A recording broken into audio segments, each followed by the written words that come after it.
Approved for release September 10, 2003, CIA, RDP 96-00788R001700210016-5. Department of the Army, U.S. Army Operational Group, U.S. Army Intelligence and Security Command, Fort George G. Meade, Maryland 20755. June 9, 1983. Subject: Analysis and Assessment of Gateway Process. 2. Commander, U.S. Army Operational Group, Fort Meade, Maryland 20755. 1. You tasked me to provide an assessment of the gateway experience in terms of its mechanics and ultimate practicality. As I set out to fulfill that tasking, it soon became clear that in order to assess the validity and practicality of the process, I needed to do enough supporting research and analysis to fully understand how and why the process works. Frankly, sir, that proved to be an extremely involved and difficult business. Initially, based on conversations with a physician who took the gateway training with me, I had recourse to the biomedical models developed by Itzhak Bentov to obtain information concerning the physical aspects of the process. Then I found it necessary to delve into various sources for information concerning quantum mechanics in order to be able to describe the nature and functioning of human consciousness. I had to be able to construct a scientifically valid and reasonably lucid model of how consciousness functions under the influence of the brain hemisphere synchronization technique employed by Gateway. Once this was done, the next step involved recourse to theoretical physics in order to explain the character of the time-space dimension and the means by which expanded human consciousness transcends it in achieving Gateway's objectives. Finally, I again found it necessary to use physics to bring the whole phenomenon of out-of-body states into the language of physical science to remove the stigma of its occult connotations, and put it in a frame of reference suited to objective assessment. 2. I began the narrative by briefly profiling the fundamental biomedical factors affecting such related techniques as hypnosis, biofeedback, and transcendental meditation so that their objectives and mode of functioning could be compared in the reader's mind with the gateway experience as the model of its underlying mechanics was developed. Additionally, that introductory material is useful in supporting the conclusions of the paper. I indicate that at times these related techniques may provide useful entry points to accelerate movement into the gateway experience. 3. Niels Bohr, the renowned physicist, once responded to his son's complaints about the obtuse nature of certain concepts in physics by saying, "You are not thinking, you are merely being logical." The physics of altered human consciousness deals with some conceptualizations that are not easily grasped or visualized exclusively in the context of ordinary left-brain linear thinking. So, to borrow Dr. Bohr's mode of expression, parts of this paper will require not only logic but a touch of right-brain intuitive insight to achieve a complete comfortable grasp of the concepts involved. Nevertheless, once that is done, I am confident that their construction and application will stand up to the test of rational critique. 4. Paradoxically, having gone to such great lengths to avoid trying to render judgments based on an occult or dogmatic frame of reference, in the end I found it necessary to return, at least briefly, to the question of the impact of the gateway experience on common belief systems. I did so because although it was essential to avoid attempting to render an assessment in the context of such systems, I felt that it was necessary after having completed the analysis to point out that the resulting conclusions do not do any violence to the fundamental mainstream of either Eastern or Western belief systems. Unless that point is clearly established, the danger exists that some people will reject the whole concept of the gateway experience in the mistaken belief that it contradicts and is therefore alien to all that they hold to be right and true. 5. This study is certainly not designed to be the last word on the subject, but I hope that the validity of its basic structure and of the fundamental concepts upon which it is based will make it a useful guide for other USAINSCOM personnel who are required to take the gateway training or work with gateway materials. Wayne M. McDonnell LYC, Me Commander, Det O. The Gateway Experience, Brain Hemisphere Synchronization in Perspective. 1. Introduction. In order to describe the Monroe Institute technique for achieving altered states of consciousness, the gateway experience, involving brain hemisphere synchronization or Hemi-Sync, the most effective way to begin is to briefly profile the basic mechanics which underlay operation of related methods such as hypnosis, transcendental meditation, and biofeedback. It is easiest to effectively describe what gateway is by beginning with a short description of those associated techniques that share some common aspects with the gateway experience but which are nevertheless different. In this way, we can develop a frame of reference at the outset which will provide useful concepts to explain and understand gateway by comparison, as we proceed. 2. Hypnosis. According to the theories of psychologist Ronald Stone and the biomedical engineering models of Itzhak Bentov, hypnosis is basically a technique which permits acquisition of direct access to the sensory motor cortex and pleasure centers, and lower cerebral, emotional, portions, and associated pleasure centers, of the right side of the human brain following successful disengagement of the stimulus screening function of the left hemisphere of the brain. The left hemisphere of the brain is the self-cognitive, verbal, and linear reasoning component of the mind.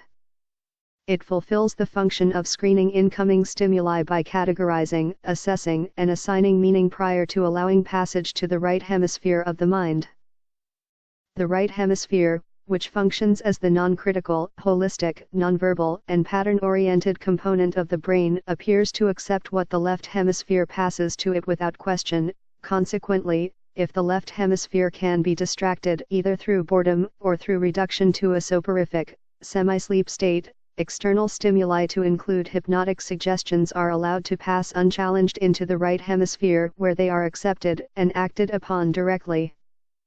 The result may involve an emotional reaction originating in the lower cerebral region, sensory/motor responses requiring involvement of the cortex, and so on. Both the sensory and the motor cortices of the right cerebral portion of the brain contain a sequence of points known as the homunculus which corresponds to points in the body. See Exhibit 1, next page. Stimulation of the corresponding area on the cortex causes intermediate response in the associated portion of the body. Consequently, induction of the suggestion that the left leg is numb, if it reaches the right hemisphere unchallenged and is referred to the appropriate area of the sensory cortex, will result in an electrical reaction being generated that will induce the feeling of numbness. Similarly, the suggestion that the person is experiencing a general feeling of happiness and well-being would be referred to the appropriate pleasure centers located in the lower cerebral portion or in the cortex of the right hemisphere, thereby inducing the suggested feeling of euphoria. Finally, suggestions such as one that informs the hypnotic subject that he enjoys enhanced concentration or powers of memory would be responded to in the right hemisphere by accessing unused information storage capacity normally held in reserve as a result of left hemisphere selection and control processes. This aspect will become significant in the context of the gateway process when attention is given to examining the way that hypnosis may be used to accelerate progress in the early stages of the gateway experience. 3. Transcendental meditation. On the other hand, transcendental meditation works in a distinctly different fashion. In this technique, intense and protracted single-minded concentration on the process of drawing energy up the spinal cord ultimately results in what appears to be creation of acoustical standing waves in the cerebral ventricles which are then conducted to the gray matter in the cerebral cortex on the right side of the brain. As a result, according to Bentov, these waves will stimulate and eventually polarize the cortex in such a way that it will tend to conduct a signal along the homunculus, starting from the toes and on up. The Bentov biomedical model, as described in a book by Lee Sanella, MD, entitled, Kundalini, Psychosis or Transcendence, states that the standing acoustical waves are the result of the altered rhythm of heart sounds which are occasioned by prolonged practice of meditation, and which set up sympathetic vibrations in the walls of the fluid-filled cavities which comprise the third and lateral ventricles of the brain. In addition, according to Bentov, the states of bliss described by those whose Kundalini symptoms have completed the full loop along the hemispheres may be explained as a self-stimulation of the pleasure centers in the brain caused by the circulation of a current along the sensory cortex. Bentoff also notes that most of the described symptoms start on the left side of the body, means that it is mostly a development occurring in the right hemisphere. Although normally a period of meditation involving intense concentration and practice for 5 years or some is required to bring up the Kundalini, Bentoff states that exposure to mechanical or acoustical vibrations in the range of 4 to 7 Hz cycles per second for protracted periods may achieve the same effect. Bentoff cites as an example repeated riding in a car whose suspension and seat combination produce that range of vibrations, or being exposed for long periods of time to these frequencies caused, for instance, by an air conditioning duct. He also notes that the cumulative effect of these vibrations may be able to trigger a spontaneous physio-kundalini sequence in susceptible people who have a particularly sensitive nervous system. 4. Biofeedback. The third consciousness-altering methodology which will be briefly described is biofeedback. Biofeedback is somewhat unique in that it actually employs the self-cognitive powers of the left hemisphere to gain access to such areas of the right brain as the lower cerebral, motor, and sensory cortices, and assorted pain or pleasure centers. Instead of suppressing the left hemisphere as is done in hypnosis, or largely bypassing and ignoring it as is done in transcendental meditation, biofeedback teaches the left hemisphere first to visualize the desired result and then to recognize the feelings associated with the experience of successful right hemisphere access to the specific lower cerebral cortex, pain or pleasure or other areas in the manner needed to produce the desired result. Special self-monitoring devices such as the digital thermometer are used to inform the left brain when it succeeds in keying the right hemisphere into accessing the appropriate area. Once this is done, the left brain can then repeatedly instruct the right brain to re-establish the pathways involved so as to produce the same external, objective measures of success. In this way, the pathways are strengthened and emphasized to such an extent that left brain consciousness is enabled to access appropriate areas in the right brain using a conscious, demand mode. For example, if the subject wishes to increase the circulation in the left leg in order to speed up healing, he may concentrate with his left brain on achieving that result while carefully monitoring a digital thermometer connected to the left leg. When the concentrated effort begins to achieve success, the digital thermometer will register an increase in the temperature of the left leg. At that point, the subject can mentally, left brain, associate the sensations experienced with the result achieved and can begin to emphasize, by memory recall, the same process to cause its strengthening by affirmation and repetition. In this way, pain can be blocked, healing can be enhanced, malignant tumors can apparently be suppressed and ultimately destroyed, the body's pleasure centers can be stimulated, and a variety of specific physiological results may be achieved. In addition, biofeedback may be used to greatly accelerate achievement of deep meditative states, particularly for beginners who have no experience in meditative techniques and whose progress in that methodology is enhanced through effective visualization and external, objective affirmation. Display of the subject's brainwave pattern on a cathode ray tube has proven to be a laboratory-validated means by which subjects may quickly learn to place themselves in profoundly relaxed states characterized by the sort of quietude and singularity of mental focus associated with advanced meditation. 5.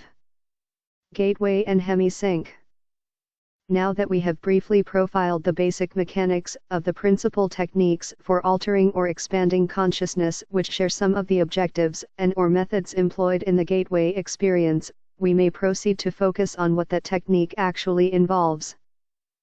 Fundamentally, the gateway experience is a training system designed to bring enhanced strength, focus and coherence to the amplitude and frequency of brainwave output between the left and right hemispheres so as to alter consciousness, moving it outside the physical sphere so as to ultimately escape even the restrictions of time and space. The participant then gains access to the various levels of intuitive knowledge which the universe offers. What differentiates the gateway experience from forms of meditation is its use of the Hemi-Sync technique, which is defined in a monograph by Monroe Institute trainer Melissa Yeager as a state of consciousness defined when the EEG patterns of both hemispheres are simultaneously equal in amplitude and frequency. Although Hemi-Sync seems to be rather rare and of only short duration in ordinary human consciousness, Melissa Yeager states that audio techniques developed by Bob Monroe can induce and sustain Hemi-Sync with the Institute's basic Focus 3 tapes. She also notes that studies conducted by Elmer and Alice Green at the Menninger Foundation have shown that a subject with 20 years of training in Zen meditation could consistently establish Hemi-Sync at will, sustaining it for over 15 minutes.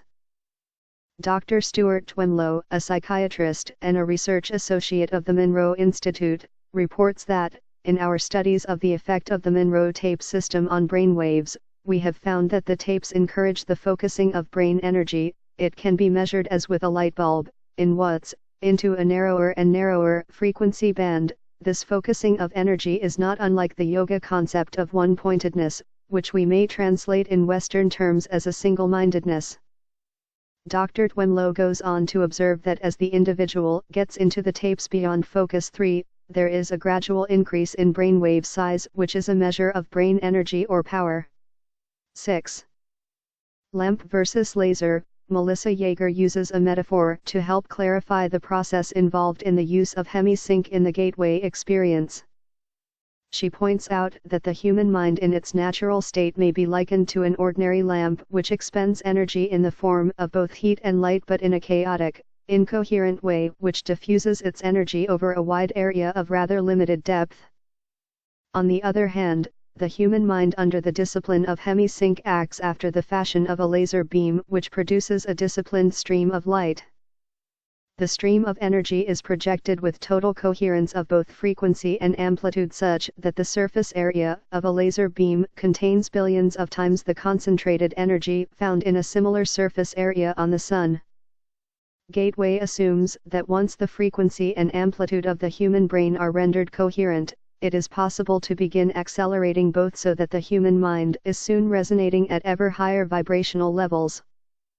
The mind can then bring itself into synchronization with more sophisticated and rarefied energy levels in the universe. The mind, when operating at these increasingly rarefied levels, is assumed to be capable of processing the information thus received through the same fundamental matrix by which it makes sense of ordinary physical sensory input to achieve meaning in a cognitive context. Such meaning is usually perceived visually in the form of symbols, but may also be perceived as astonishing flashes of holistic intuition or even in the form of scenarios involving both visual and oral perception. The mechanics by which the mind exercises the consciousness function will be addressed in more detail later in this paper. 7. Frequency following response.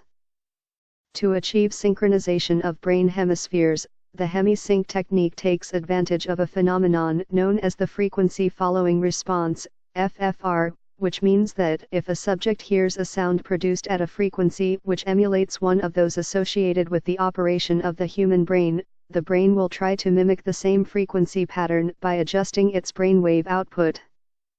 Therefore, if the subject is in a fully awake state but hears sound frequencies which approximates brainwave output at the theta level, the subject's brain will endeavor to alter its brainwave pattern from the normal beta to the theta level. Since the theta level is associated with sleep, the subject concerned may progress from a fully awake to a sleep state, provided that he does not consciously resist, as the brain strives to entrain its wave frequency output with the one which the person hears. Since these brainwave frequencies are outside the spectrum of sounds which can be heard in pure form by the human ear, Hemi-Sync must produce them based on another phenomenon known as the brain's capacity for deducing beat frequencies. If the human brain is exposed to one frequency in the left ear which is 10 Hz below another audible frequency played in the right ear, rather than hearing either of the two audible frequencies, the brain chooses to hear the difference between them, the beat frequency. Thus, availing itself of the FFR phenomenon, and using the technique of beat frequencies, the gateway system uses Hemi-Sync and other audio techniques employing the FFR phenomenon to introduce a variety of frequencies which are played at a virtually subliminal, marginally audible level. The objective is to relax the left hemisphere of the brain, place the physical body in a virtual sleep state, and bring the left and right hemispheres into coherence under conditions designed to promote the production of ever higher amplitude and frequency of brainwave output.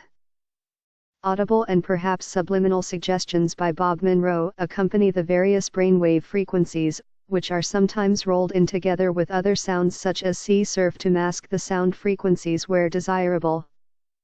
In this way, Gateway endeavors to provide the subject with the tools by which he may alter his consciousness based on his own volition over time through the repetitive use of the tapes so as to access, via intuitive means, new categories of information not available to ordinary consciousness. 8. Role of resonance. However, brain coherence through entrainment to beat frequencies introduced via stereo headphones is only part of the reason why the gateway system works. It is also designed to achieve the physical quietude characteristic of deep transcendental meditative states, which brings about a complete alteration of the fundamental resonance pattern associated with the sound frequencies produced by the human body. Yoga, Zen, or transcendental meditation, if practiced long enough, will produce a change in the sound frequency with which the human heart resonates throughout the entire body. According to Benthoff, this change in resonance results from elimination of what the medical profession calls the bifurcation echo, so that the sound of the heartbeat can move synchronously up and down the circulatory system in harmonious resonance approximately 7 times a second. Benthoff describes the role played by the bifurcation echo as follows: when the left ventricle of the heart ejects blood, the aorta, being elastic, balloons out just beyond the valve and causes a pressure pulse to travel down along the aorta. When the pressure pulse reaches the bifurcation in the lower abdomen, which is where the aorta forks in two to go into the legs, part of the pressure pulse rebounds and starts traveling up the aorta. If in the meantime the heart ejects more blood, and a new pressure pulse is traveling down, these two pressure points will eventually collide somewhere along the aorta and produce an interference pattern. By placing the body in a sleep-like state, the gateway tapes achieve the same goal as meditation in that it places the body in such a profoundly relaxed state that the bifurcation echo slowly fades away as the heart lessens the force and frequency with which it pushes blood into the aorta. The result is a regular, rhythmic sine wave pattern of sound which echoes throughout the body and rises up into the head in sustained resonance. The amplitude of this sine wave pattern, when measured with a sensitive, seismograph-type instrument, is about 3 times the average of the sound volume produced by the heart when it is operating normally. 9. Brain stimulation.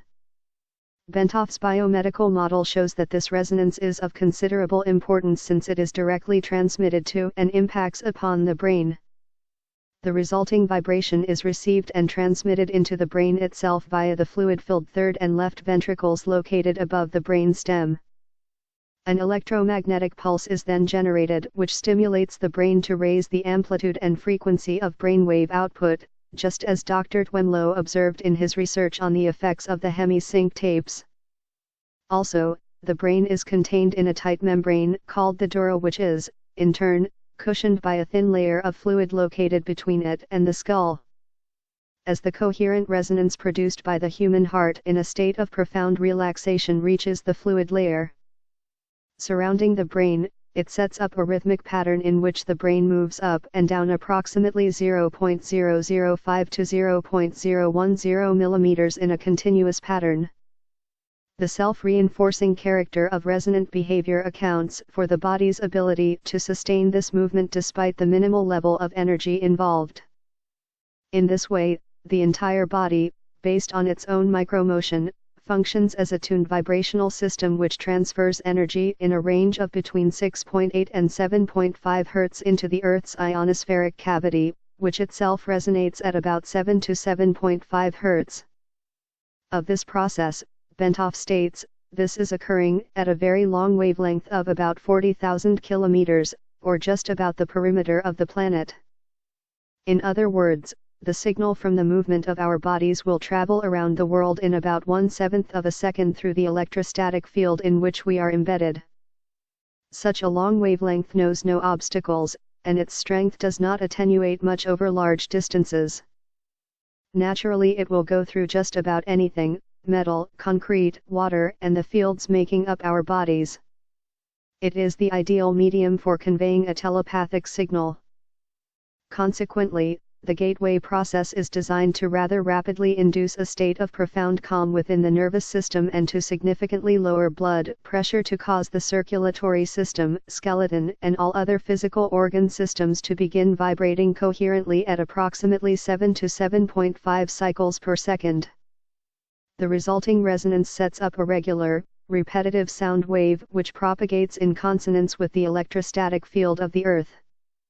10. Energy entrainment. As the body is turned into a coherent oscillator vibrating in harmony with the surrounding electrostatic medium, the specific exercises included in the gateway tapes enjoin the participant to build up the energy field surrounding his body, presumably by using energy from the Earth's field, which the body is now entraining because of its ability to resonate with it. This puts the body's energy field into homogeneity with its surrounding environment and promotes movement of the seat of consciousness into the surrounding environment, partly in response to the fact that the two electromagnetic medians are now a single energy continuum. Thus, the same process which moves the brain into focused coherence at steadily higher levels of frequency and amplitude so as to entrain analogous frequencies in the universe for data collection also promotes enhancement of bodily energy levels to a point adequate to permit the subject to experience an out-of-body movement when he is ready to do so. More will be said about this topic later. In addition, by resonating with the Earth's electromagnetic sphere, the human body creates a surprisingly powerful carrier wave to assist the mind in communication activity with other human minds similarly tuned. 11. Consciousness and energy. Before our explanation can proceed any further, it is essential to define the mechanism by which the human mind exercises the function known as consciousness, and to describe the way in which that consciousness operates to deduce meaning from the stimuli which it receives. To do this, we will first consider the fundamental character of the material world in which we have our physical existence in order to accurately perceive the raw stuff with which our consciousness must work. The first point which needs to be made is that the two terms, matter and energy, tend to be misleading if taken to indicate two distinctly different states of existence in the physical world that we know it. Indeed, if the term matter is taken to mean solid substance as opposed to energy, which is understood to mean a force of some sort, then the use of the former is entirely misleading. Science now knows that both the electrons, which spin in the energy field located around the nucleus of the atom, and the nucleus itself are made up of nothing more than oscillating energy grids. Solid matter, in the strict construction of the term, simply does not exist. Rather, atomic structure is composed of oscillating energy grids surrounded by other oscillating energy grids which orbit at extraordinarily high speeds. In his book, Stalking the Wild Pendulum, Itzhak Bentov gives the following figures. The energy grid which composes the nucleus of the atom vibrates at approximately 1022 Hz, which means 10 followed by 22 zeros. At 70 degrees Fahrenheit, an atom oscillates at the rate of 1015 Hz. An entire molecule, composed of a number of atoms bound together in a single energy field, vibrates in the range of 10 Hz. A live human cell vibrates at approximately 103 Hz. The point to be made is that the entire human being, brain, consciousness, and all is, like the universe which surrounds him, nothing more or less than an extraordinarily complex system of energy fields. The so-called states of matter are actually variances in the state of energy, and human consciousness is a function of the interaction of energy in two opposite states, motion versus rest, in a manner described in the following paragraph. 12. Holograms. Energy creates, stores and retrieves meaning in the universe by projecting or expanding at certain frequencies in a three-dimensional mode that creates a living pattern called a hologram. The concept of the hologram can be most easily understood by using an example cited by Bentov, in which he asks the reader to visualize a bowl full of water into which 3 pebbles are dropped. As the ripples created by the simultaneous entry of the 3 pebbles radiate outward towards the rim of the bowl, Bentov further asks the reader to visualize that the surface of the water is suddenly flash frozen so that the ripple pattern is preserved instantly.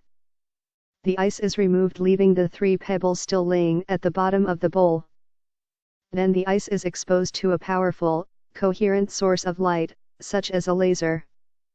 The result will be a 3-dimensional model or representation of the position of the 3 pebbles suspended in midair. Holograms are capable of encoding so much detail that, for example, it is possible to take a holographic projection of a glass of swamp water and view it under magnification to see small organisms not visible to the naked eye when the glass of water itself is examined. The whole concept of holography, despite its scientific implications, has only been known to the physicist since the underlying mathematical principles were worked out by Dennis Gabor in 1947. He later won a Nobel Prize for his work. Laboratory demonstration of Gabor's work only occurred years later following invention of the laser. As biologist Lyle Watson explains, the purest kind of light available to us is that produced by a laser, which sends out a beam in which all the waves are of one frequency, like those made by an ideal pebble in a perfect pond. When 2 laser beams touch, they produce an interference pattern of light and dark ripples that can be recorded on a photographic plate.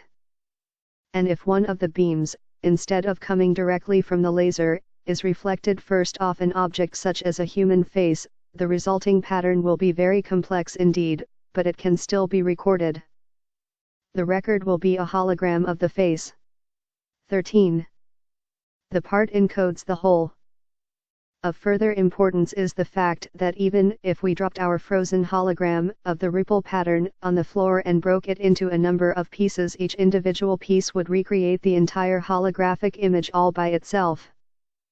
The smaller the piece, the fuzzier and more distorted would be the resulting holographic projection, but the fact remains that a whole projection would nonetheless be made. The key to creating any hologram is that energy in motion must interact with energy in a state of rest, non-motion.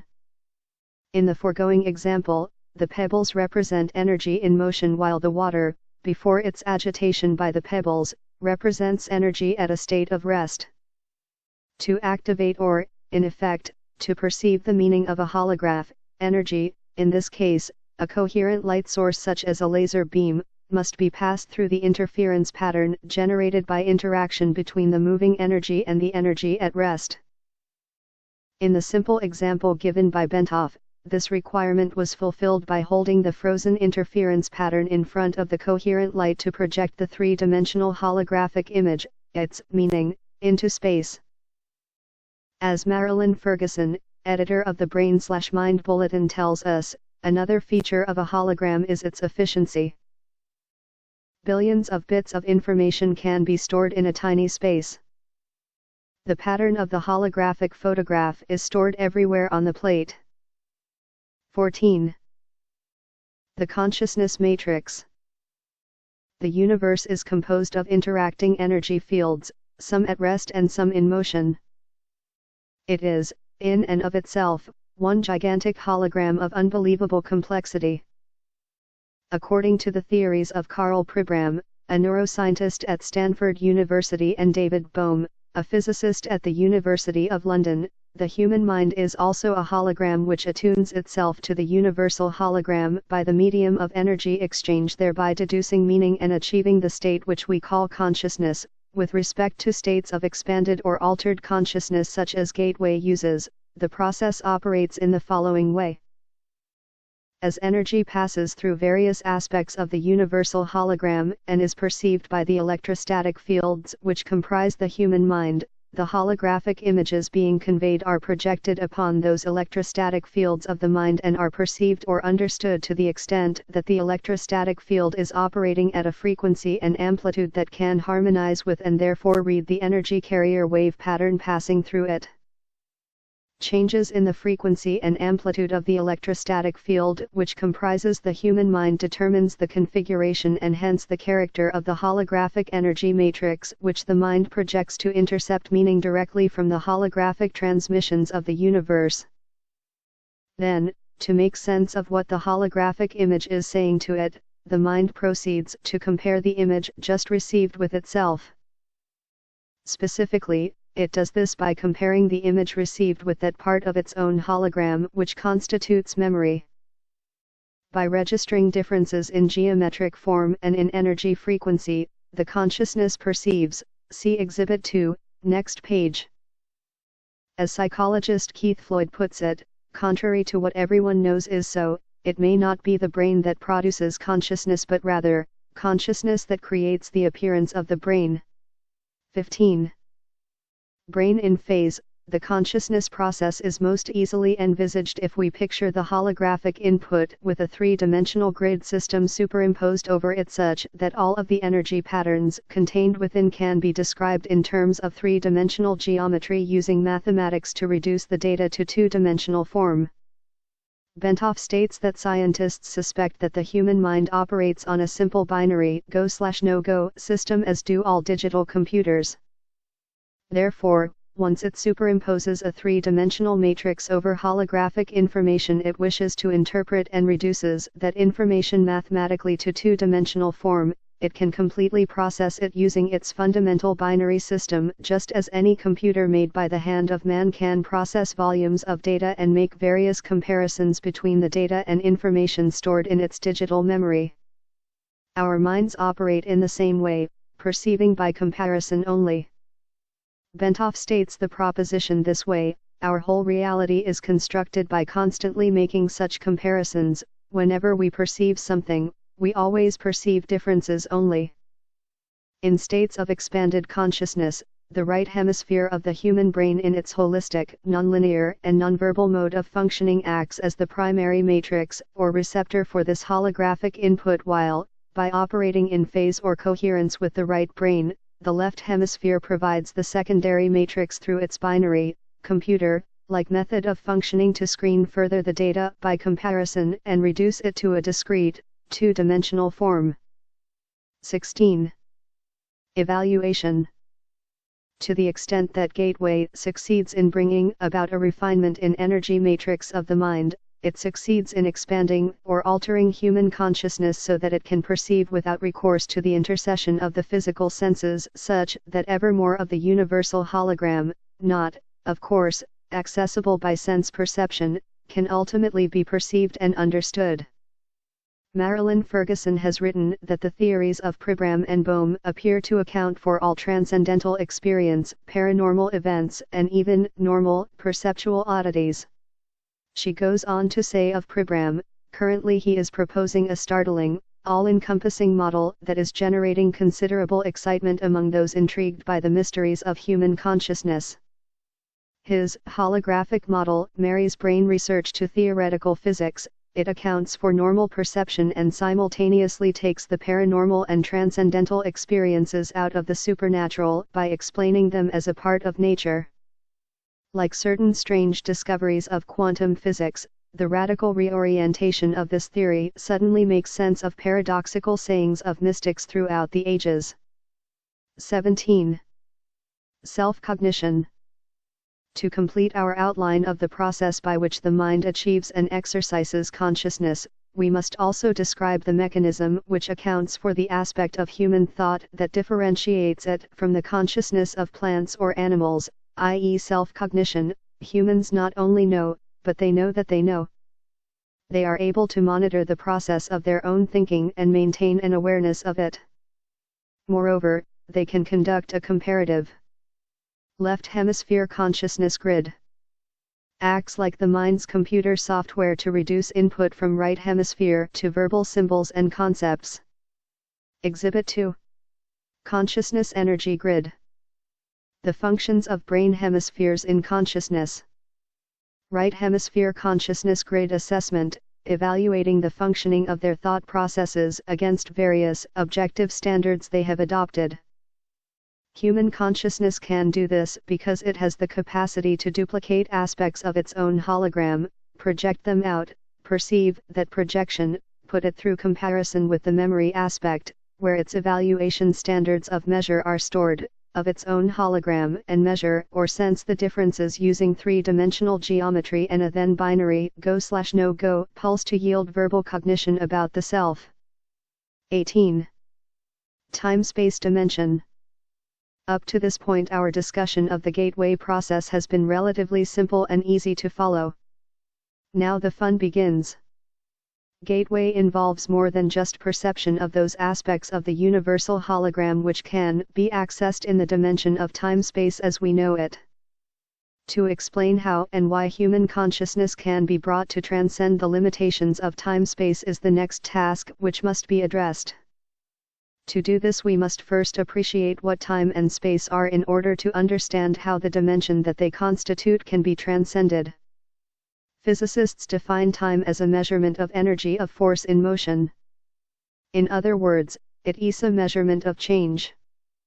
However, in order for energy to be in motion it must first be limited in some way within the confines of some sort of vibratory pattern so that its confinement gives it the capacity for being contained at a specific location which is distinguishable from other locations, space.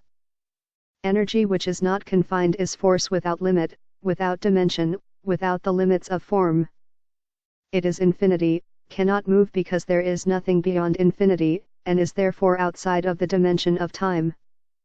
It is also beyond space because that concept implies that a specific energy form is limited to a specific location, and is absent from other locations. But if energy is in the state of infinity, there are no boundaries, no here to differentiate from there, no sense of area. Energy in infinity means energy uniformly extended without limit. It has no beginning, no end, no location. It is conscious force, the fundamental, primal power of existence without form, a state of infinite being. Energy in infinity is said to be completely at rest and, therefore, cannot generate holograms so long as it remains utterly inactive. It retains its inherent capacity for consciousness in that it can receive and passively perceive holograms generated by energy in motion out in the various dimensions which make up the created universe, but it cannot be perceived by consciousness operating in the active universe. Energy in this state of inactive infinity is termed by physicists as energy in its absolute state, or simply the absolute. Between the absolute and the material universe in which we experience our physical existence are various intervening dimensions to which human consciousness in altered states of being may gain access. Theoretically, human consciousness may continue to expand the horizons of its perceptual capability until it reaches the dimension of the absolute, at which point perception stops because the absolute generates no holograms of or about itself. 19. Intervening dimensions. Since the absolute is conscious energy in infinity, i.e., without boundaries, it occupies every dimension to include the time-space dimension in which we have our physical existence but we cannot perceive it. It overlays everything as do many of the intervening gradients or dimensions through which the energies of the universe pass on their way to and from their home in the state of infinity, the absolute. To enter these intervening dimensions, human consciousness must focus with such intense coherence that the frequency of the energy pattern which comprises that consciousness, i.e. the brainwave output, can accelerate to the point where the resulting frequency pattern, if displayed on an oscilloscope, would look virtually like a solid line. Achievement of this state of altered consciousness sets the stage for perception of non-time-space dimensions because of the operation of a principle in physics known as Planck's distance. This is an aspect of quantum mechanics which applies to the fact that any oscillating frequency, such as a brainwave, reaches 2 points of complete rest which constitute the boundaries of each individual oscillation, i.e. movement up or down. Without these points of rest, an oscillating wave pattern would be impossible since the points of rest are required to permit the energy to change direction and thus continue vibrating between rigid limits. But it is also true that when, for an infinitesimally brief instant, that energy reaches one of its 2 points of rest, it clicks out of time-space and joins infinity. See Exhibit 3, next page. That critical step out of time-space occurs when the speed of the oscillation drops below 10733 cm per second, Planck's distance. To use the words of Bentov, quantum mechanics tell us that when distances go below Planck's distance, which is 10 to 33 centimeters, we enter, in effect, a new world. To return to our case in point, the human consciousness wave pattern reaches such high frequency that the pattern of click-outs comes so close together that there is virtual continuity in it. Then, a portion of that consciousness is actually postulated to establish and maintain its information collection function in those dimensions located between time-space and the absolute. Thus, as the almost continuous click-out pattern establishes itself in continuous phase at speeds below Planck's distance but before reaching the state of total rest, human consciousness passes through the looking glass of time-space after the fashion of Alice beginning her journey into Wonderland.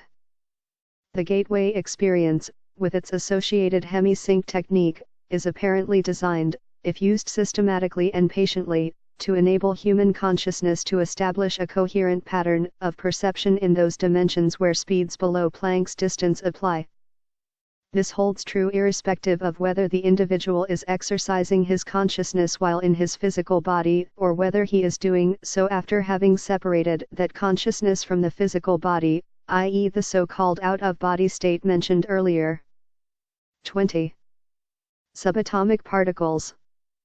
The behavior of subatomic particles provides an interesting example of the phenomenon of clicking out discussed in the preceding paragraphs.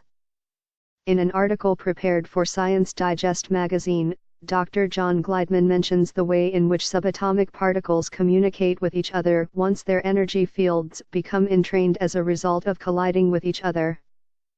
The communication concerned is, of course, postulated to be occurring during the click-out phase in the oscillation of the energy fields comprising the subatomic particles concerned. It is this cause which accounts for the cross-communication at what in terms of time-space velocities, would seem to involve speeds in excess of light.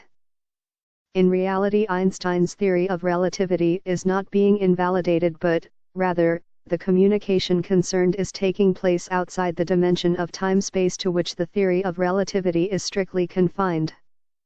Specifically, Dr. Gliedman tells us, quantum theory postulates a kind of long-range Siamese twin effect whenever two subatomic particles collide and then go their different ways.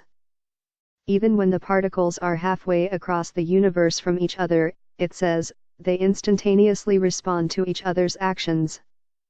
And in so doing, they violate relativity's ban on faster-than-light velocities. Indeed, regarding attempts to quantify what is known about the behavior of energy in dimensions apparently outside of time-space, Bentov speaks about courageous physicists who are working on hypothetical particles, called tachyons, which can move at speeds higher than light. The speed of tachyons starts just above the speed of light and ranges all the way to infinite velocities. 21. Dimensions in between. Now that we have postulated the legitimacy of the assertion that the energy forms which compose consciousness can move beyond the time-space dimension, we need to turn our attention to the energy forms which inhabit those dimensions between time-space and the absolute. In so doing, we may better perceive the form that reality assumes when we encounter it in those intermediate dimensions. In this context, Bentov tells us that, the causal relationship between events breaks down, movements become jerky rather than smooth. Time and space may become grainy or chunky. Perhaps a piece of space can be traversed by a particle of matter in any direction without necessarily being synchronized with a piece of time. In short, a pair of events will occur in either time or space, the pair not being connected causally but by a random fluctuation. What Bentov means is that inside the dimension of time-space where both concepts apply in a generally uniform way there is a proportional relationship between them. A certain space can be covered by energy moving in either particle or wave form in a certain time assuming a specific velocity virtually anywhere in the time-space universe. The relationship is neat and predictable. However, in the intermediate dimensions beyond time-space, the limitations imposed on energy to put it into a state of oscillating motion are not uniform as they are in our physical universe. A myriad of various distortions and incongruities are thus likely to be encountered, such that our nice neat assumptions concerning the relationship between time and space as we know it in this dimension do not apply. But even more important, access is open to both the past and the future when the dimension of current time-space is left behind. 22. Special status, out-of-body experience. Although human consciousness can, with enough practice, move beyond the dimension of time-space and interface with other energy systems in other dimensions, the entire process is appreciably enhanced if that consciousness can be detached in large measure from the physical body before such interface is attempted. Once an individual becomes proficient in the technique of out-of-body movement and then reaches the point where he is able to break out of time-space while out of his body, he gains the advantage of clicking out part of his enhanced consciousness while starting from a base located much closer to the dimensions with which he wishes to communicate. In other words, since he is starting from a point much higher up, to use an analogy from the time-space context, that part of his consciousness involved in clicking out will have that much more time to interact in dimensions beyond time-space because less time is required to traverse the intervening layers. Moreover, once the individual is able to project his consciousness beyond time-space, that consciousness would logically tend to entrain its frequency output with the new energy environment to which it is exposed, therein greatly enhancing the extent to which the individual's altered consciousness may be further modified to achieve a much heightened point of focus and a much refined oscillating pattern. As a result, a self-reinforcing process should ensue whereby the farther consciousness in the out-of-body state can be projected beyond the time-space dimension, the more its level of energy output would be enhanced, thus promoting the potential for still further travel. The tentative conclusion to be drawn is that the out-of-body state may be regarded as an extremely effective way of accelerating the process of enhancing consciousness and of interfacing with dimensions beyond time-space. If the practitioner of the gateway technique has a choice of concentrating on achieving and exploiting the out-of-body experience as opposed to concentrating his full efforts on expanding his consciousness exclusively from a physical base, the former would appear to promise much faster and more impressive successes than does the latter. 23. Absolute in perspective. It may be helpful at this point to pause and recap the major aspects of our intellectual journey from time-space to the realm of the absolute. We have spoken at some length concerning the incredibly complex hologram which is created by the intersection of energy patterns generated by the totality of all dimensions of the universe, time-space included. We have noted that our minds constitute energy fields which interact with various aspects of this hologram to deduce information which is ultimately processed through the left hemisphere of our brains to reduce it to a form that we employ for the process we call thinking. We have implied that this hologram is the finite embodiment in active, energy form of the infinite consciousness of the Absolute. It is the title we assign to that vast pool of energy in a state of perfect rest over which the physical universe is layered, and from whence it comes. Incidentally, to describe this, Bentov uses the analogy of a very deep sea, comparing the still depths of the sea to the dimension of the Absolute while assigning the storm-tossed waves above to represent the physical universe with which we are familiar. The slightly agitated currents of the sea to be found in between the turbulent surface and the totally still depths represent energy in the process of either going into rest, i.e. approaching infinity, or coming out of rest. 24. From Big Bang to Torus. Working from the widely accepted Big Bang theory, Bentov presents a conceptual model to depict the process of time-space evolution, the relative position of the universal hologram. That hologram is often called a torus because it is thought to have the overall shape of an immense, self-contained spiral.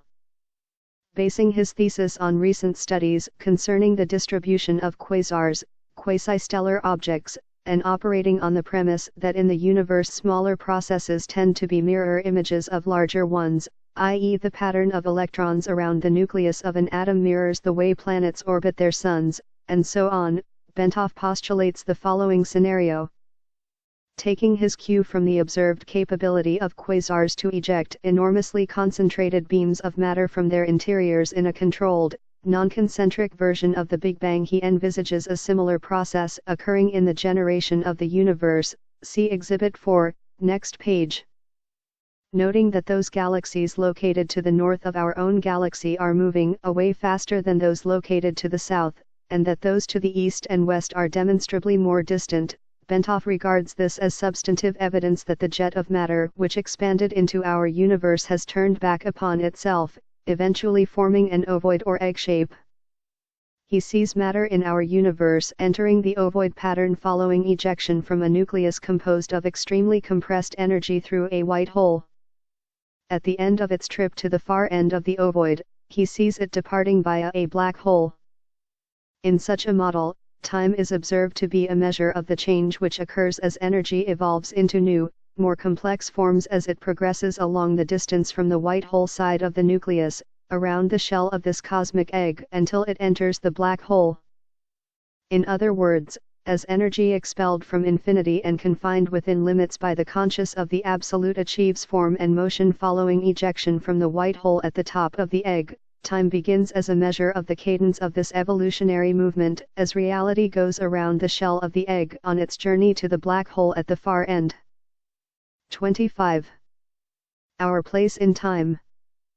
The observed distribution of galaxies suggests that our particular universe is located near the top of the egg at the point where matter begins to fall back on itself, thus explaining the reason why the galaxies to the north are seen to be moving away more rapidly as they are caught up in the downturn of the stream of matter towards the far end of the cosmic egg. See Exhibit 5, next page.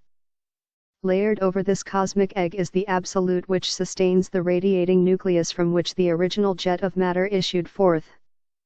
As the stream of matter moves around the ovoid towards its destination at the black hole where it will be reabsorbed into the radiating nucleus and then the Absolute, it generates the interference pattern within the cosmic egg which constitutes the universal hologram or torus. Since the torus is being simultaneously generated by matter in all the various phases of time, it reflects the development of the universe in the past, present and future, as it would be seen from our particular perspective in one phase of time. By reflecting on this model, it becomes possible to see how human consciousness brought to a sufficiently altered, focused, state could obtain information concerning the past, present and future since they all exist in the universal hologram simultaneously, in the case of the future because all of the consequences of the past and present can be seen coming together in the hologram such that the future can be predicted or seen with total accuracy. Moreover, it is possible to see how the implosion of energy patterns would cross and recross to create an incredibly complex four-dimensional hologram or torus, in spiral shape in reflection of the multidimensional developing pattern of evolution. All of the movements of the energies which comprise the universe leave their mark and hence tell their story throughout time. 26. Quality of consciousness. We noted earlier that the out-of-body state involves projection of a major portion of the energy pattern that represents human consciousness so that it may move either freely throughout the terrestrial sphere for purposes of information acquisition or into other dimensions outside of time-space, perhaps to interact with other forms of consciousness within the universe. Consciousness is the organizing and sustaining principle that provides the impetus and guidance to bring and keep energy in motion within a given set of parameters so that a specific reality will result. When consciousness reaches a state of sophistication in which it can perceive itself, its own hologram, it reaches the point of self-cognition.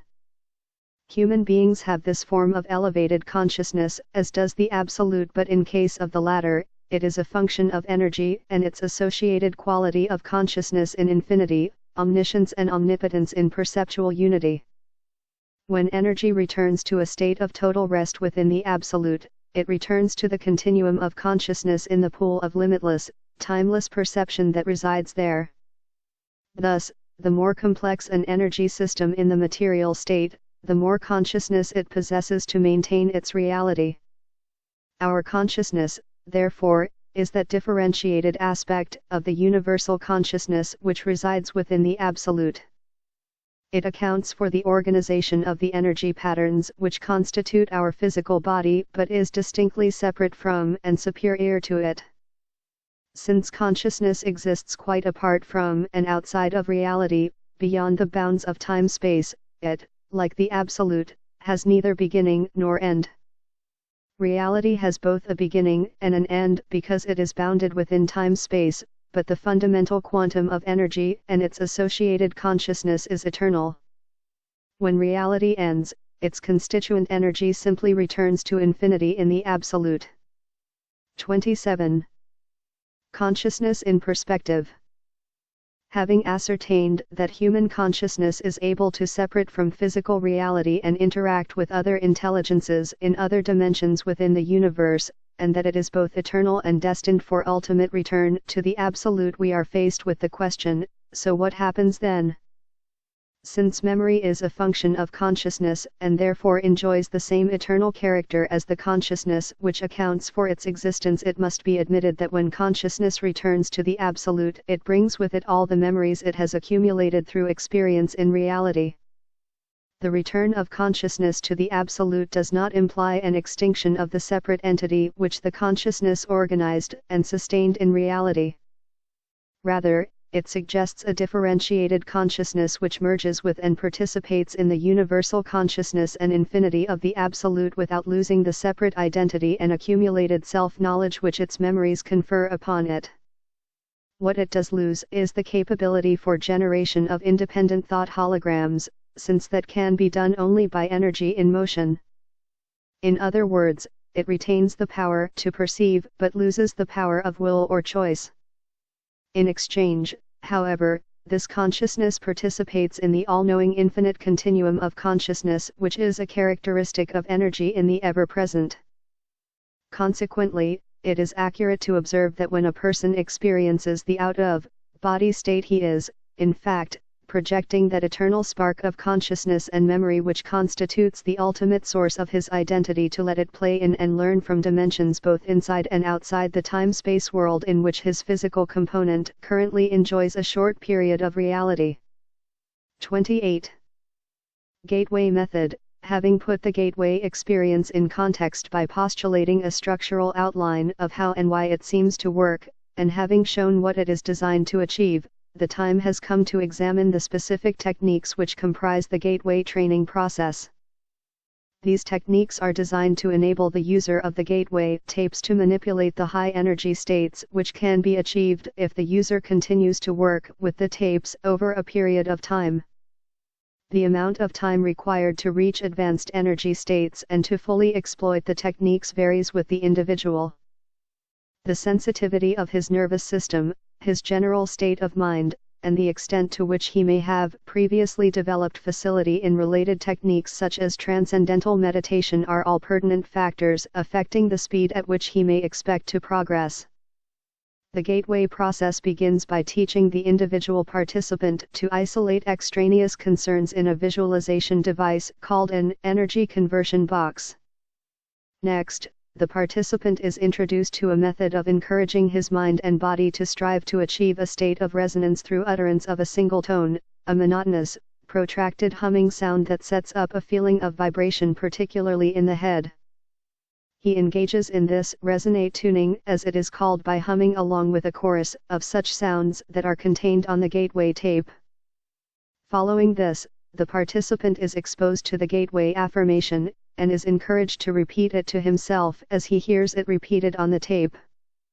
This affirmation is a statement to the effect that the individual realizes that he is more than merely a physical body and that he deeply desires to expand his consciousness. 29. Hemi-Sync introduced.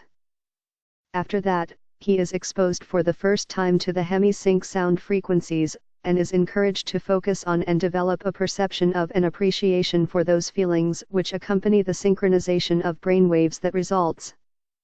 Next comes the technique of progressive and systematic physical relaxation, while the Hemi-Sync frequencies are expanded to include additional forms of pink and white noise designed to put the physical body at the virtual threshold of sleep, as well as to calm the left hemisphere of the mind while raising the right hemisphere to a state of heightened attentiveness.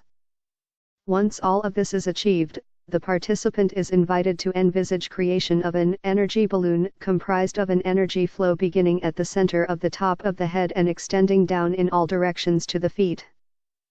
The energy involved in this flow then proceeds up through the body and back out into the balloon pattern again. The energy balloon, which sets up a pattern very reminiscent of the cosmic egg discussed earlier, not only enhances bodily energy flow and encourages early achievement of a suitable resonant state, but it is also designed to provide protection against conscious entities possessing lower energy levels, which the participant might encounter in the event that he achieves an out-of-body state.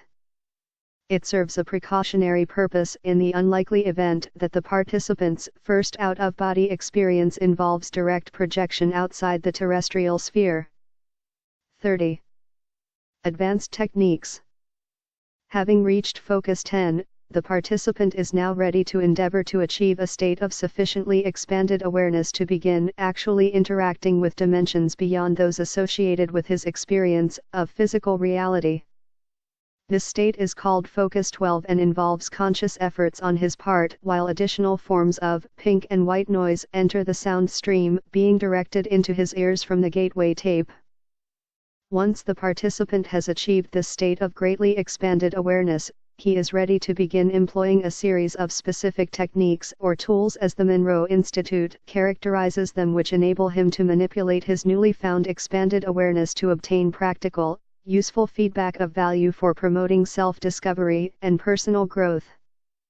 The specific techniques involved are described individually below. A. Problem solving.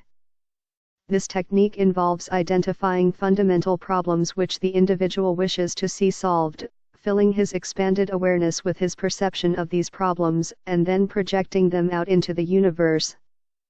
In this way, the individual enlists the assistance of what Monroe Institute calls his higher self, in other words his expanded consciousness, to interact with the universal hologram to obtain the information required to solve the problem. This approach may be used to solve personal difficulties, technical problems in the realm of physics, mathematics, etc., practical administrative problems, and so on. Responses to the problem-solving technique may be received almost immediately, but often they come based on developing intuition over the next 2 to 3 days. Frequently the response comes in the form of a sudden, holistic perception in which the individual suddenly finds that he simply knows the answer in all of its ramifications and completely in context, sometimes without even being able to put his newly found perception into words, at least initially. In some cases, the response may even arrive in the form of visual symbols which the individual will see with his mind while he is in the focus 12 state, and which he will have to interpret after he returns to normal consciousness. B. Patterning. This technique involves use of the consciousness to achieve desired objectives in the physical, emotional, or intellectual sphere. It involves concentration on the desired objective while in a focus 12 state, extension of the individual's perception of that objective into the whole expanded consciousness, and its projection into the universe with the intention that the desired objective is already a matter of established achievement which is destined to be realized within the time frame specified. This particular methodology is based on the belief that the thought patterns generated by our consciousness in a state of expanded awareness create holograms which represent the situation we desire to bring about and, in so doing, establish the basis for actual realization of that goal. Once the thought-generated hologram of the sought-after objective is established in the universe, it becomes an aspect of reality which interacts with the universal hologram to bring about the desired objective, which might not, under other circumstances, ever occur. In other words, the technique of patterning recognizes the fact that, since consciousness is the source of all reality, our thoughts have the power to influence the development of reality in time-space as it applies to us if those thoughts can be projected with adequate intensity. However, the more complicated the objective sought and the more radically it departs from our current reality, the more time the universal hologram will need to reorient our reality sphere to accommodate our desires. Monroe trainers caution against attempting to force the pace of this process because the individual could succeed in dislocating his existing reality with drastic consequences. C. Color breathing. The next technique is called color breathing and is designed to use the expanded awareness and highly focused attentiveness associated with the Focus 12 state to imagine various colors in a particularly intense and vivid manner so as to use them to resonate with and in turn to activate the body's own energies. Fundamentally, in terms of practical application, it is a healing technique which is designed to restore the body and to enhance its physical capabilities by balancing, revitalizing, and retuning bodily energy flows. It is predicated on the principle that the body's electromagnetic field is capable of altering its resonance pattern so as to entrain energy from the Earth's electrostatic field for its own use. The various colors envisaged in the imagination as part of the technique cue the mind as to which frequencies and what specific amplitudes are desired in connection with this entrainment and the subsequent alterations in bodily energy flow patterns. That color has the capacity to affect the human mind is well known, and the effectuality of color in certain kinds of healing is a demonstrable fact. For example, application of an intense blue light to an area of physical tumescence leads to relatively rapid and easily observable reduction in the swelling, while red, and to a lesser extent, yellow have quite the opposite effect. However, in the Hemi-Sync application of the technique, external light sources are not involved but, rather, the mind is the sole agent of the healing and revitalization. D. Energy bar tool. Magic wands and enchanted scepters have been part of the folklore and occult practices of many cultures. The scepters, staffs, and maces carried by monarchs and high priests alike occur with such frequency in the history of bygone eras as to suggest that at the very least these items are aspects of some type of archetypical symbol which the human mind seems to appreciate, perhaps quite subliminally. In any case, the energy bar tool technique involves envisaging a small, intensely pulsating dot of light which the participant charges in his imagination with enormous energy until it is virtually pulsating. The participant then extrudes the dot into the shape of a sparkling, vibrating cylinder of energy which he then uses to channel force from the universe to selected parts of his body for purposes of healing and revitalization, e. Remote viewing. In addition, the energy bar tool is used as a portal for initiating a follow-on technique called remote viewing.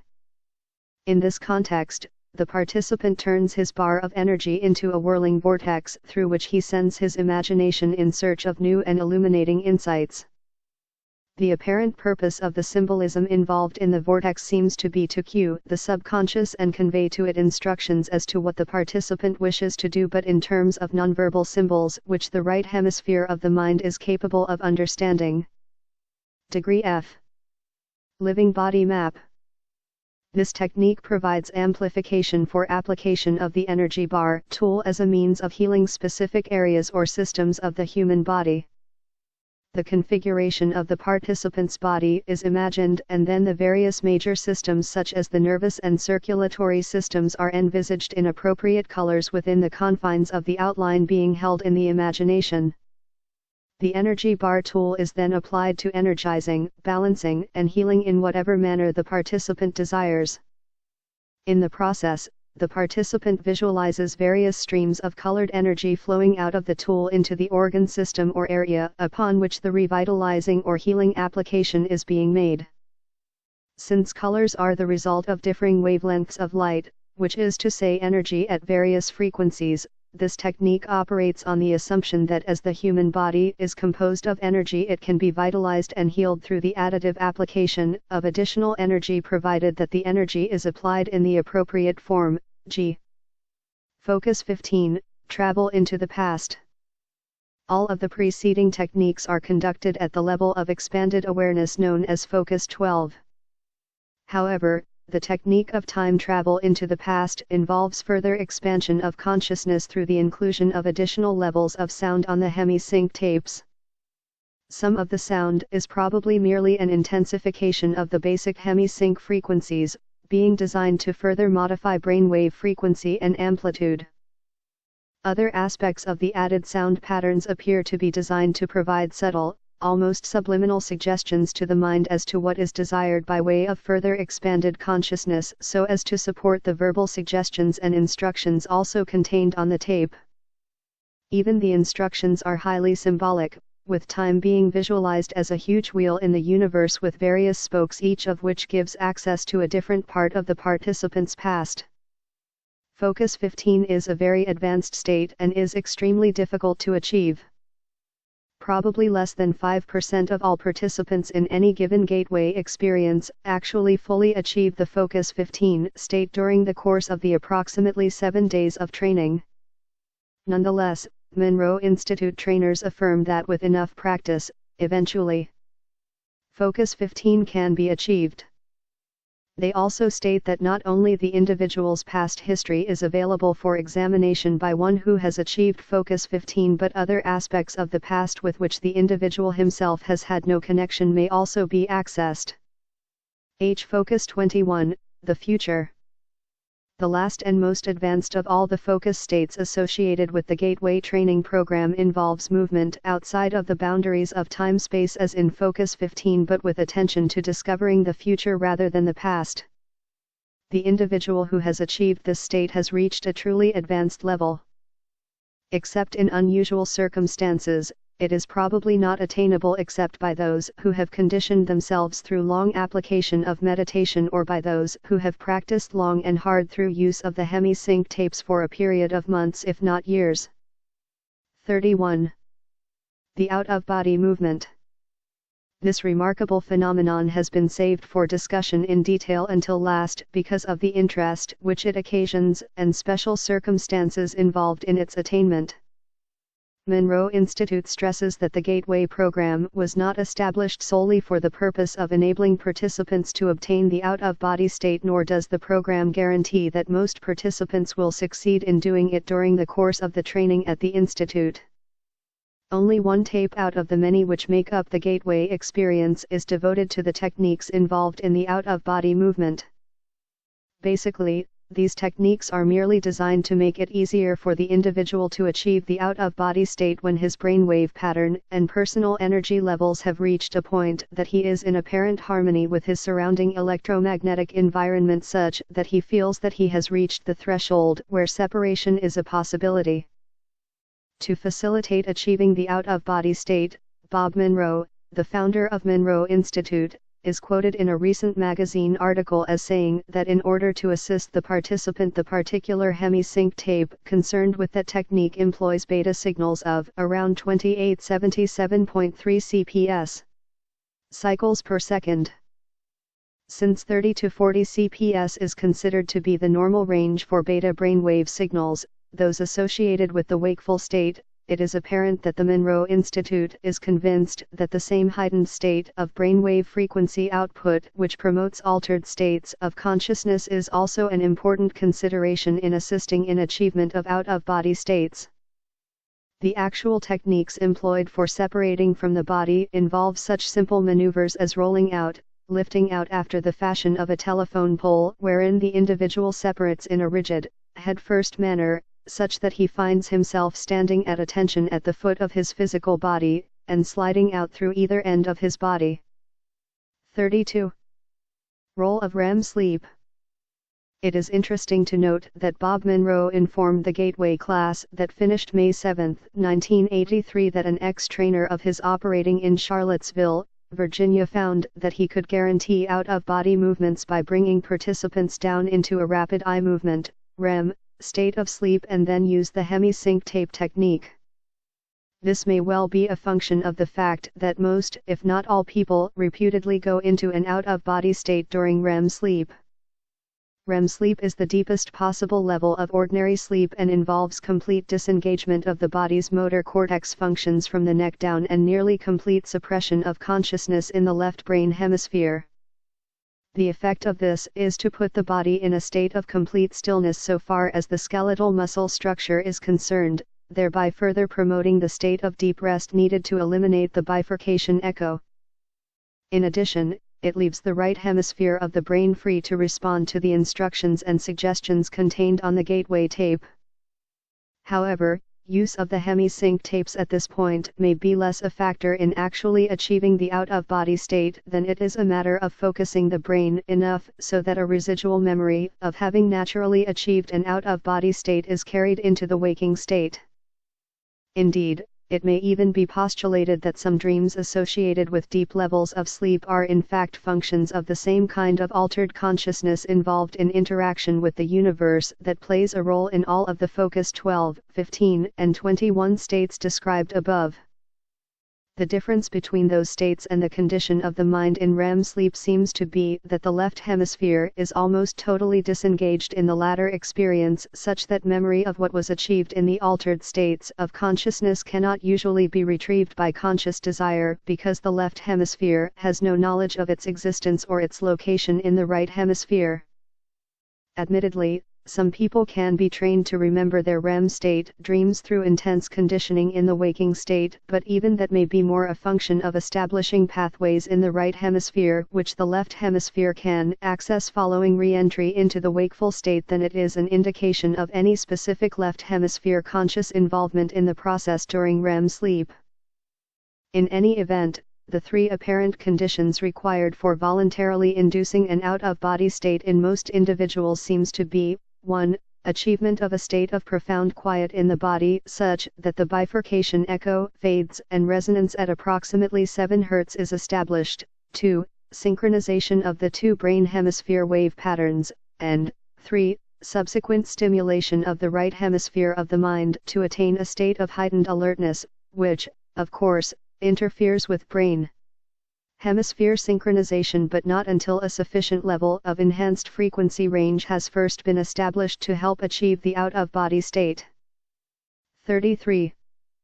Information collection potential. The information acquisition potential associated with the out-of-body state seems to attract the most attention from the standpoint of developing practical applications for the gateway technique. Unfortunately, although the out-of-body state can apparently be achieved by many people without excessive expenditure of time or effort, the purposes to which it can be put are currently limited by the fact that although individuals in that state may travel anywhere on an instantaneous basis in either the terrestrial or in other spheres, information distortion in the former context remains a major concern. To date, according to one of the trainers at Monroe Institute, numerous experiments have been conducted involving persons moving from one coast to the other in the out-of-body state to read a series of 10 computer-generated numbers in a university laboratory.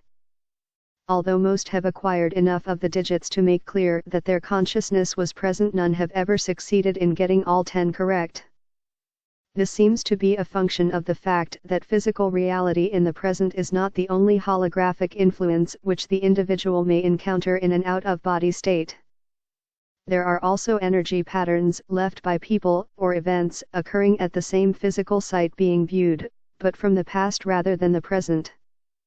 In addition, since thoughts are the product of energy patterns, and energy patterns are reality, it may also be possible that individuals encounter thought forms while in an out-of-body state which mingle with physical reality and are not easily differentiated.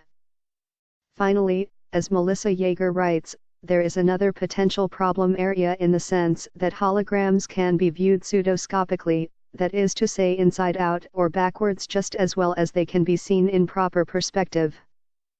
Some of the distortions occurring may ultimately prove to be traceable to this cause because in the out-of-body state an individual may perceive the holographic energy patterns given off by people or things interacting in time-space reality in a somewhat distorted form. 34. Belief system considerations. In 1967, Alexandra David Neal and Lama Yongden wrote a book entitled Secret Oral Teachings in Tibetan Buddhist Sects, from which the following quote is taken: "The tangible world is movement, say the masters, not a collection of moving objects, but movement itself. There are no objects in movement, it is the movement which constitutes the objects which appear to us, they are nothing but movement. This movement is a continued and infinitely rapid succession of flashes of energy, in Tibetan Tsul or Shaug. All objects perceptible to our senses, all phenomena of whatever kind and whatever aspect they may assume, are constituted by a rapid succession of instantaneous events. The classic description of the universal hologram is to be found in a Hindu sutra which says, "In the heaven of Indra there is said to be a network of pearls so arranged that if you look at one you see all the others reflected in it." I have cited this quotation because it shows that the concept of the universe, which at least some physicists are now coming to accept, is identical in its essential aspects with the one known to the learned elite in selected civilizations and cultures of high attainment in the ancient world.